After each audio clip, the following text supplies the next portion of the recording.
حضرت امام حسن پاک کی چال بھی نرالا تھی، آپ کا چلن بھی نرالا تھا، آپ کی گفتار بھی نرالا تھی، آپ کی گفتار بھی نرالا تھی، آپ کی گفتار بھی نرالا تھی، آپ کی چلن بھی نرالا تھی، آپ کے لوگوں کے ساتھ برتاؤ بھی لاجواب تھا۔ مگر قربان جائیں امام حسین لجپال سرکار پر جب بھی خلقی پر چلا کرتے تھے، عبادت کی وجہ سے مالک بے نیاز نے جو انہیں حسن عطا فرمایا تھا،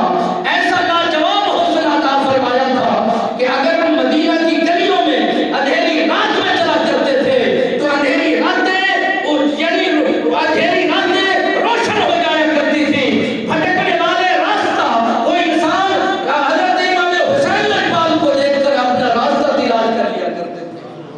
اور جو بھی امام حسین سرکار کو ملنے کے لیے آیا کرتا تھا، اندھیری راتوں میں اگر امام حسین گلیوں میں چکر لگا رہے ہیں، اگر کہیں بیٹھ کر کسی کے انتظار کر رہے ہیں، اگر کسی کو کسی مسئلے پر بحث کر رہے ہیں، یا کسی کو دین اسلام کے اصول سکھا رہے ہیں، یا شریعت محمدی کا سبق دے رہے ہیں، رات کی اندھیری راتوں میں اگر اجالا نہ ہوتا تو حضرت امام حسین سرکار کو مالک بے نیاز نے ایسا حسن عطا فرمایا تھا، ایسی چمک عطا فرمائی تھی، ایسی چاشنی عطا فرمائی تھی، جو بھی حضرت امام حسین کو ایک جھلک دیتا نبی سرکار کی پیاس بجھایا۔ سبحان اللہ،